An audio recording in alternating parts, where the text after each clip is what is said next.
What's going on, guys? It's Professor Gnome, and today we're going to be doing something a little bit differently, and we're going to be looking at the top 5 best decks right now in our current format for Twilight Masquerade.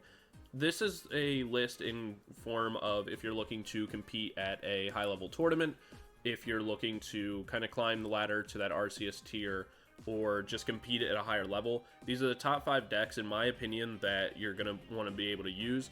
Not all these cards are independently in their spot, so some may just have a better matchup against others, which would move them around in their independent matchups, but overall against the field, this is how I rank them.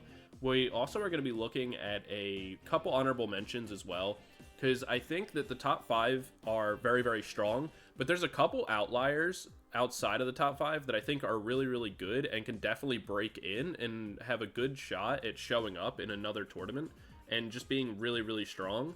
So I definitely want to make sure to give them a shout and show them off a little bit as well.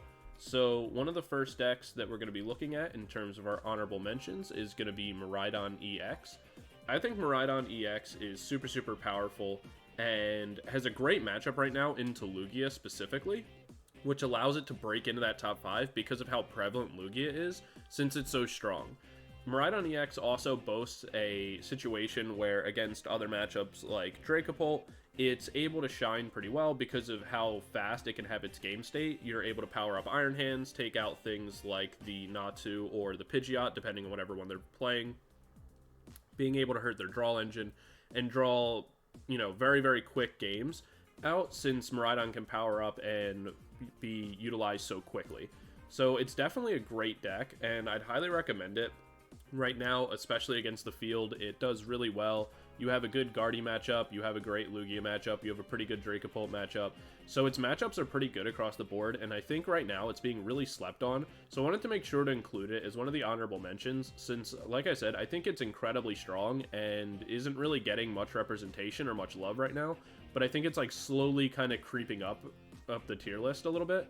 So that's going to be my first honorable mention. Definitely let me know what you guys think of the list, by the way, as we go along, and any changes that you would make to it. Let me know what your honorable mentions are or what you think your top 5 is. Getting into our next honorable mention, we're going to be looking at Snorlax Stall. I think Snorlax Stall is in a great spot. Having the accompanying flute come out in this newest set really, really helped this deck out a lot. Stall is already super powerful, and it only got better. People are using, like I said, the accompany flute, obviously the addition of Sandshrew. I've even seen some list accompanying the new Abra in order to use its teleport ability to function as having multiple Pidgeots in the deck. So I think it's really, really strong. Stall got even better, and it's something that people aren't teching as much for because most people now are editing their deck in order to tech for things like Dragapult, and so you can't. The benefit of Stall, it has the effect that if you're not teching for it and you're not prepared for it, there's not much you can do. It just kind of beats you, and you can't tech for everything. So if you're teching for Greninja, you're teching for Guardy, you're teching for Lugia, you're teching for Raging Bolt, you're teching for whatever other deck, Charizard, Chenpal, whatever. You can't also have enough cards to do your strategy and defend against Stall. And so, especially with the accompanying flute and Erika's, they're able to choose exactly what they want on the board at any given time. Having Temple of Sinnoh to lock out things like the Lugia matchup is super strong, and it actually made this deck really, really frustrating to go against.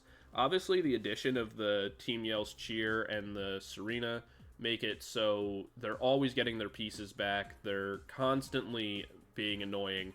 The Mantine is also a huge pain. The Stall deck, it's not for everyone, but I think if it's a style you like, if you like playing control, don't let anyone tell you you can't play it. Lock in Snorlax, place it on the board, and just kind of go wild. It's super powerful, and it's definitely something that I think people aren't teching for as much as they should, and it's kind of getting slept on. Even something as simple as Mimikyu, there's so many decks that don't run a Mimikyu out, or if they do, they run like one. So if you take care of that, or you can boss around it, they literally don't have an option to get past Mimikyu on its own. So it's super strong. I think it's going really under the radar and definitely coming up with NAIC and other events we're going to be seeing I think it's going to show up in a big way. I think Stall is in a great position to catch a lot of people off guard and do really well in upcoming tournaments. So definitely let me know what you guys think about that, and how, I guess the real question here is Pidgeot Stall stronger than Snorlax Stall? And right now I feel like just regular Lax Stall is stronger, but the argument could be made for either one. But yeah, that's honorable mention number 2, and we'll get into number 3 in just a moment. For our honorable mention number 3, we're going with Charizard EX. I think Charizard EX is extremely strong and kind of slept on right now, mostly because of the fact that I feel like it's got that, like, Toy Story effect where when Andy drops Woody, it's just like, I don't want to play with you anymore. It was around so heavily and kind of became the most hated deck in the game because of its prevalence, that now that there's other new toys and other new options and the meta's kind of still fresh, everyone's kind of looked past Charizard, but it's still objectively incredibly strong. One of the things that kind of held it down was everybody was worried about Dragapult being able to knock out all the 60 HP Charmanders, but everybody just switching to 70 HP Charmanders, some people running Professor Tauros alongside Mist Energies as well, made it so that the Charizard Dragapult matchup isn't even that bad once you kind of get used to it, and its matchup across the board with everything else isn't that bad either. Obviously, Raging Bolt being its hardest matchup, but I still think that Charizard is in a great place in the metagame right now, and I think people, because of that, like, overlooking it in comparison to other meta threats, I think it has a great place to shine and kind of pop off and end up doing really well at events that we're not expecting it to. And I wouldn't be surprised to see Charizard creep back into the meta and become very strong, and just kind of be able to take its place back and just kind of keep going, pretty much just going, you know, into stronger tournaments and kind of cleaning up when we don't expect it to. But yeah, that's my honorable mention number 2. Getting into our top 5, looking at our is going to be Lost Zone. I think Lost Zone box is the strongest variation of Lost Zone in order to play. We could see things like Lost Zone Giratina, or even Lost Zone Dragapult or something like that. But I think just regular Lost Zone box is extremely powerful. You're able to go right through your hand, right through your deck very, very quickly. You're able to utilize things like Iron Hands for a lot of matchups, specifically things like Lugia and Gardy, that you're able to pop things off very quickly. And you're also able to utilize Ursaluna in a really strong way, being able to put that out as a late game attacker. Being able to loop Cramorant as well in the early game, taking single prize knockouts, is super powerful. Being able to even utilize the Raikou V is also super strong, because again, hitting things like Lugia and even those, like, being able to have an accelerated game state very similar to something like Miraidon, where you're able to draw yourself extra cards, you're able to make early game attacks, start picking off pieces, even if you want to, like, boss something up early just to kind of be disruptive. It's super powerful. And obviously Sableye is something that nobody's really teching for anymore, very similar to something like when we talked about Snorlax earlier. Because of the fact that nobody's teching for it, like, nobody runs Jirachi anymore, like, pretty much no one. So your Sableye's always able to go off, which means even if you lower something, you don't even need to get the KOs directly with Cramorant. Just putting enough damage that you're able to utilize the Lost Mine and pick off pieces later on, you're in an incredible spot. Obviously, you play 4 Super Rods, so you're able to just loop everything you need back into the deck as many times as you need it, without ever really running into too many issues. You're also playing so many different pieces that you have an out or answer for pretty much everything, whether it's the Ursaluna to clean up late games, the Iron Hands, or whatever else it is that you want to run. You're in a really good position to not only accelerate your game, but also just be really frustrating, because of the fact that you're a single prize deck for the most part. You're able to play a longer game than your opponent and just kind of swing at your own pace, because your prize trading is almost always in your favor as the game goes on. So that's why I think that Lost Zone is in a great spot. I don't think it's the best deck in the game right now, but I think it's very, very strong and has a chance to be very successful. So that's why it's at my number 5 spot. Coming in at number 4, we're going to look at Gardevoir EX. I think Gardevoir EX is extremely strong and is in a great place in the meta right now. Being able to utilize things like Bravery Charm on Drifloon is just incredibly powerful. But mainly what makes this deck so good is your ability, since you're running so many single prizers, in order to use Unfair Stamp. Since once you Unfair Stamp your opponent, you're able to either snipe out what their draw engine would be with Screamtail, or you can just do massive damage with Drifloon, just looping those over and over again. You also have access to Monkey Dory in order to hit really high damage numbers, so there's pretty much nothing you can't one-shot as long as you have a Bravery Charm around.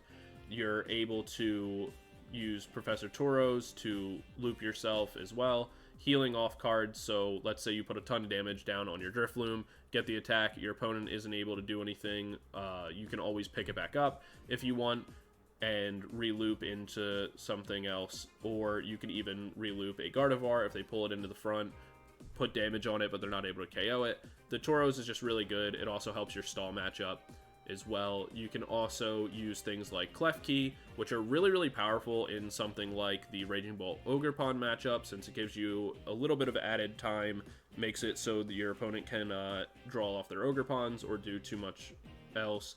Right now, I think Guardy's in a super, super strong spot, and it's definitely getting a little bit underrated, but I think people are slowly picking it up and realizing how powerful it is, since being able to trade single prizers into the mass amount of EX decks that are kind of taking over is really, really powerful.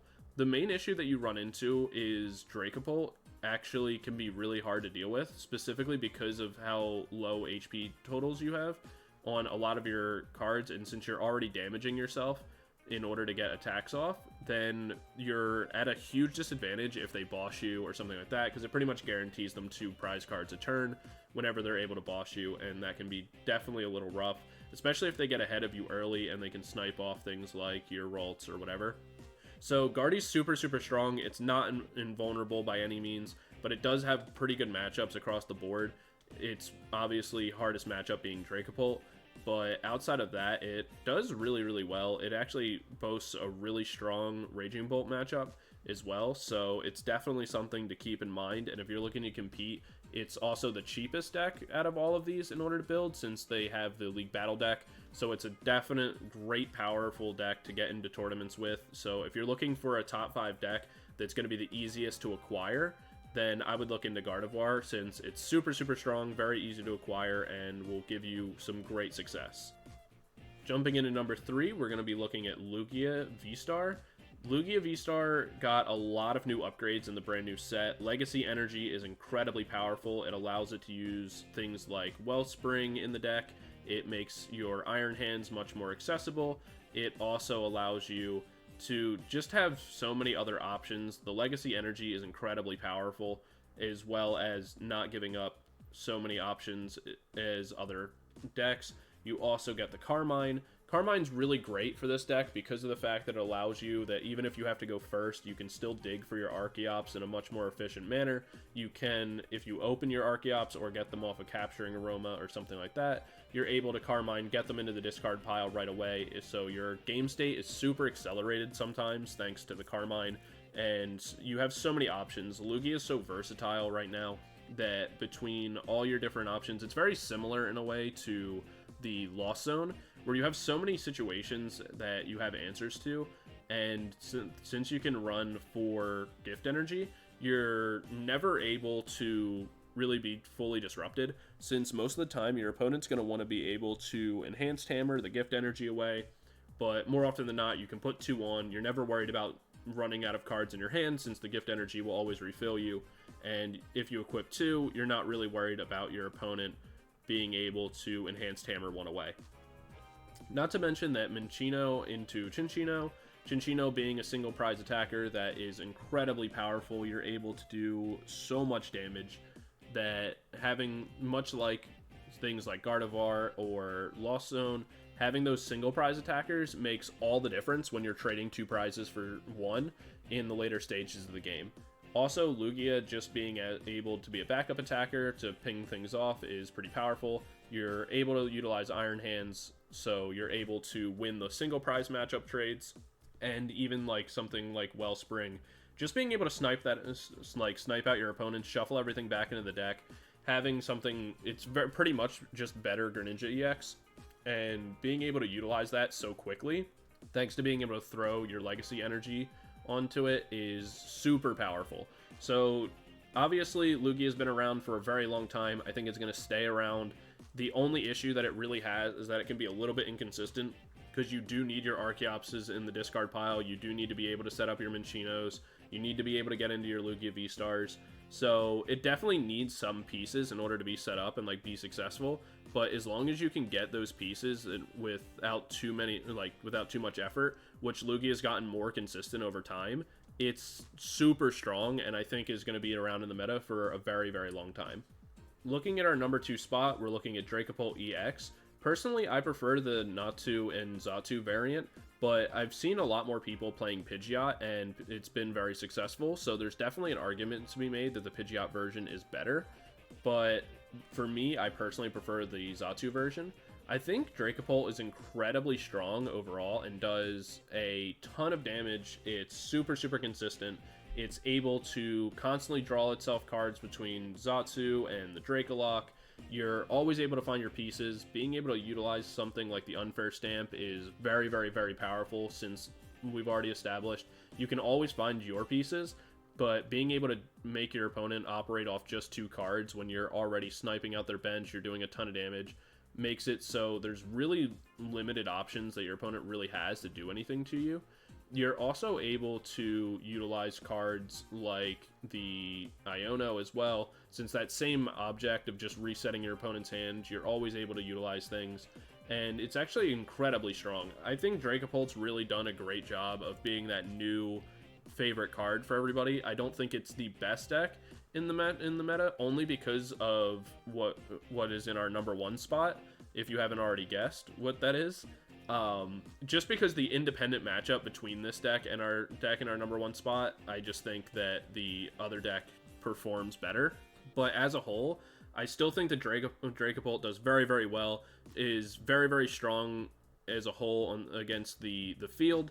So I would definitely keep it in my number 2 spot, and I think it's going to be around for a long time. I know a lot of people are not as hype on it anymore as when the deck first came out, but I think it's going to be the deck that ends up kind of taking over the game. Right now it's just in a more exploratory phase because there are so many options and it's not as straightforward as our number 1 deck. But yeah, that's going to be it for Dragapult, and we'll get into number 1 in a second. Looking at our number 1 deck, we're going to be looking at Dragapult, Raging Bolt EX and Ogerpon. I think this deck is incredibly strong right now, mostly because it's straightforward. There's not much that you really have to do. Obviously, there's some sequencing choices and things like that, but the overall skill requirement, and this is not a bad thing, by the way, don't take any offense, but the skill requirement for this deck in comparison to something like Gardevoir or something like that is much less, making the deck way more easy to play, which is really good when it comes to top level competition, because you want to make sure that your deck, you can make it as consistent and easy as you possibly do it, so there's not really any room for like human error in order to mess up something. So you want to make all your sequencing as simple as possible, which this deck I think does pretty well, and it's overall just incredibly fast and incredibly powerful. Right now we're in a meta where things like Dragapult exist, things like Charizard, where you have to hit those really high 300 plus numbers, and that's not the easiest thing in the world to do, but Raging Bolt is able to do it, and not only do it, but do it consistently, which is super beneficial, and I think is the main thing that puts this deck at number 1, is just being able to hit those high damage numbers so consistently without really too much effort is something that the other decks just can't do. And because you're able to outdamage them and you're able to do it so quickly, it makes it so there's not much your opponent really has in terms of direct answers. The only main issue that this deck runs into is consistency issues, where because you're playing such a low count of the energies that you need in order to attack with, you're really relying on Professor Sadas in order to actually get yourself locked in. So if whatever reason comes up, you're not able to get into it, you kind of just get stuck, and there's not much you can do. Now, most of the time, between all the Pokegears you play and all your ways to draw, that shouldn't really become too much of an issue. But it has happened before to not only myself, but other players, where you may have one of your fighting energies prized, you lose, and so getting into your last 2, can be really difficult. Sometimes they just end up at the bottom of the deck. Whatever that is, it can happen, and it can become really, really frustrating. Obviously, you can utilize things like Earthen Vessel, but if certain scenarios happen, it can be a little frustrating. It's not the hardest thing in the world to deal with, but it definitely can happen, and it can lead people to struggle. The deck has a couple consistency issues, but overall, I think it's super strong. And I think undeniably probably our best #1 deck in the meta as of right now. I don't think it will stay here, but I do think it's the best option right now. Like, if you were going to go to a tournament and compete right now after watching this video, and you had all the cards available throughout this entire video, I would recommend playing Raging Bolt. But yeah, that's definitely going to be my top 5 list, guys. Be sure to let me know what you think of the list. Be sure to let me know what honorable mentions you would have, as well as any disagreements with how I ranked all these.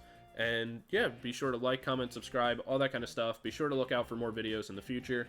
And also be sure to join our community Discord down below, as well as be on the lookout for our next community tournament. That'll be in about 2 weeks. So yeah, would love to see you guys there. Thank you all for watching, and I will see you guys in the next video. Peace.